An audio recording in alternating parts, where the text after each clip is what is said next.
I was born 17 years ago. For the past 6 months, I've been in my basement playing Skyrim. But for all those hours, I've never understood what the hell has been going on. I scoured the internet, searching for wikis, to find even the most obscure events in the Elder Scrolls. Behold, sunlight now enters my room.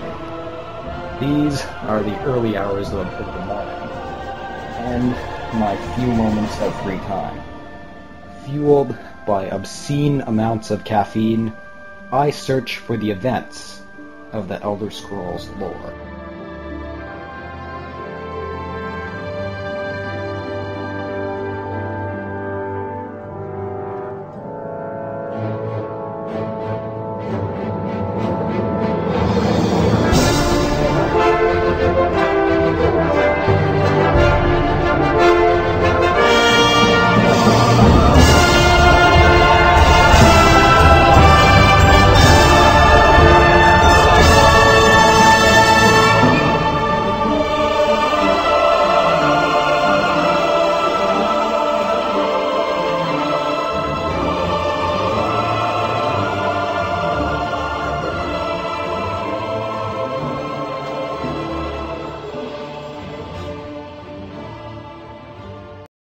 Strange events are happening all over Tamriel.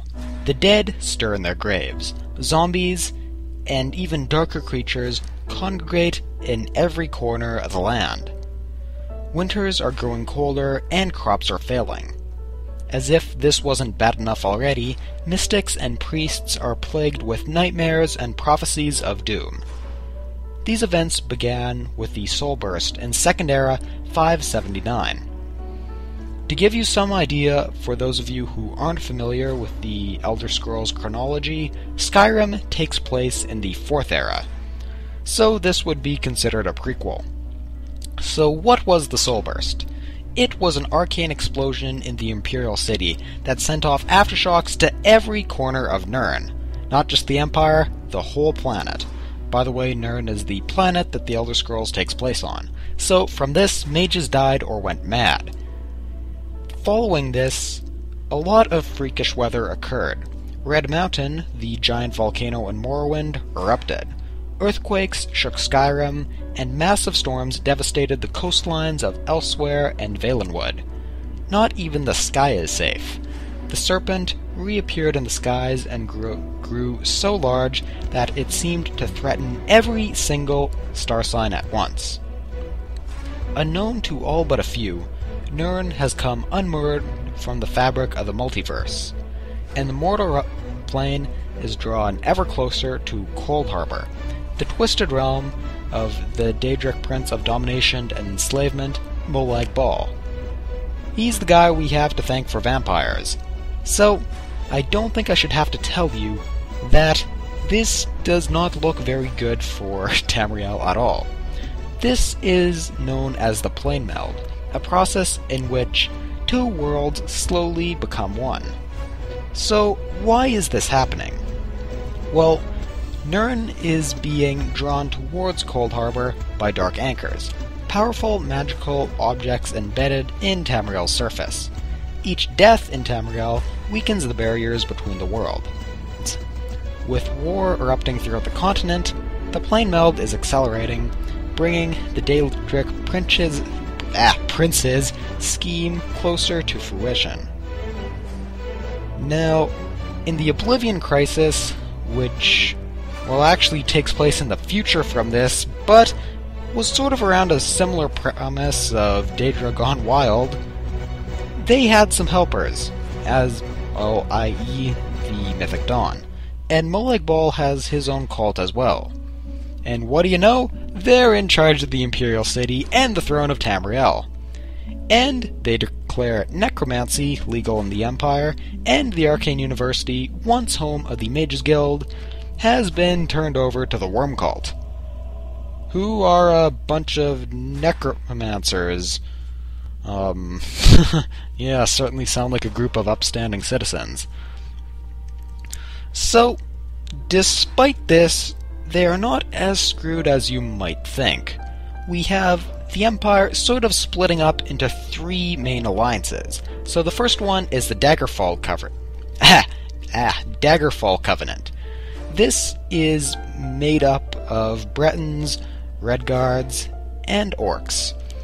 So we've got Daggefall and High Rock, and yeah, all those places. You can just look on the map right there. So the Daggefall Covenant was founded in Wayrest, High Rock in Second Era 567, under the High King Emeric. So, just to give you a sort of brief overview on this, we've got the Bretons, who are kind of the head guys in charge. They're sort of the brains behind the operation. Not to say they're the most intelligent, but just they are in control of most of the Covenant's policies. Now, not all the Redguards are super thrilled about this, but they sort of go along with it. Also, the Redguards are the least numerous, but they make up for their numbers on the battlefield with superior tactics. And we have the Orcs as well. Now, they're bound to the Daggefall Covenant by honor after having King Emeric's promises fulfilled. So, they're extremely loyal to the Bretons and vice versa, and they make up the bulk of the Covenant's infantry, and they're also renowned for smithing. So, the Daggefall Covenant is easily, the most stable, and possibly powerful, but some would argue that, of the three alliances. The second alliance is the Aldmeri Dominion. Now, anyone who's played Skyrim has probably heard of this before, but we actually have two Aldmeri Dominions. This is the first Aldmeri Dominion, and the one we have in Skyrim is the second Aldmeri Dominion. So, this isn't like the super worship Talos and I'll kill you. No, this is an entirely different animal altogether. So, this is made up of the Atmer, also known as High Elves, the Bosmer, also known as Wood Elves, and the Khajit.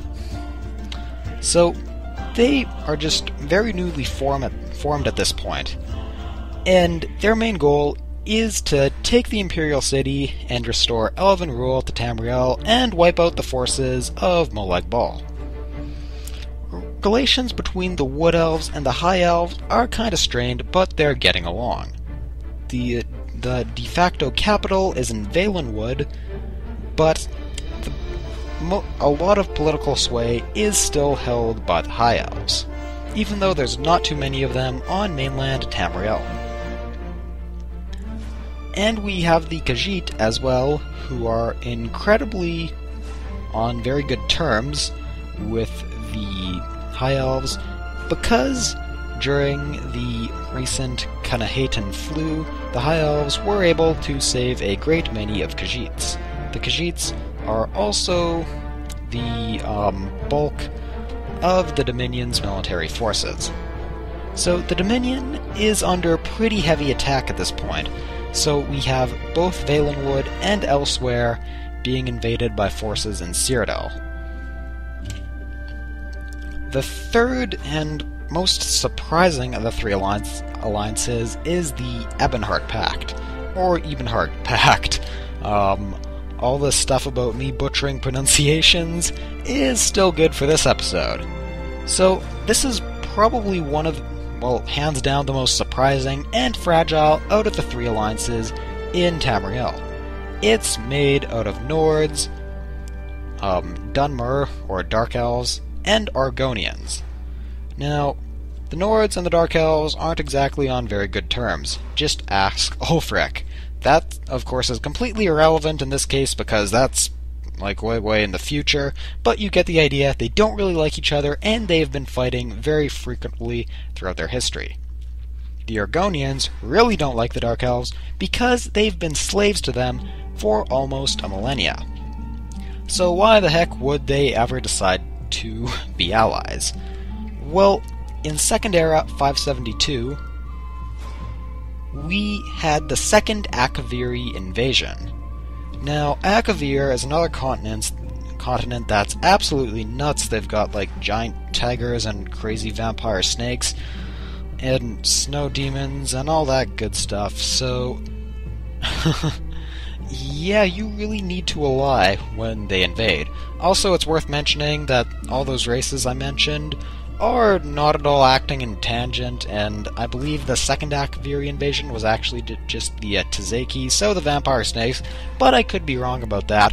But anyways, moving on, they all banded together and were able to fight the invasion off, but just barely. So, it's been born out of necessity, and is pretty shaky to say the least. It's ruled over by the Great Moot, a council of equals, supposedly, from all the three races, but those feelings aren't necessarily felt. The Nords once conquered most of Tamriel, so they feel entitled to rule the whole thing, and the same can be said for the Dark Elves, and the Argonians, again, are not too pleased about the whole them being slaves in Morrowind thing. Still though, despite their differences, this is certainly a alliance to be watched, because we have the Nords, who are just insane warriors, the Dark Elves, who are good at tactics, diplomacy, and magical abilities, and we have the Argonians, who are well versed with intelligence, magic, stealth, and are absolute experts in guerrilla warfare and accustomed to defending their borders from larger forces. So, Tamriel is now split into three. Who will you join? Well, I'll leave that up to you when The Elder Scrolls Online comes out. As usual, if you have any questions, comments, or a request for a future episode, please do not hesitate to ask. Quick question for the day. Didn't really feel like making a whole separate video on this, but recently we got our latest, well, semi-credible rumor. I mean, hey, it's a rumor, so how credible can it be? But info on the next Skyrim DLC. It's called Dragonborn. Yeah, real creative, huh? So anyways, some guy, while going through the code for the latest patch for Skyrim, found a bunch of things that sort of pointed to a future DLC taking place in Solsteam, which is a small island sort of midway in between Skyrim and Morrowind. This was the island in which the Morrowind expansion Blood Moon took place. Also, it's reported that there were also animations of dragon mounts, which sounds insanely cool, and being able to use magic on horseback, and a bunch of other really good stuff, but as of yet, it's still unconfirmed. But Bethesda did trademark the name Dragonborn. However, whether or not that was actually for a supposed DLC, or just the fact that it's one of the biggest things in Skyrim, so to speak, yeah, I'll leave that up to you to speculate on. Also, when Bethesda was asked, they had no comment. So, we can always hope. But anyways, I'm TheLoopyAlchemist, saying thanks for watching, and I'll see you next time.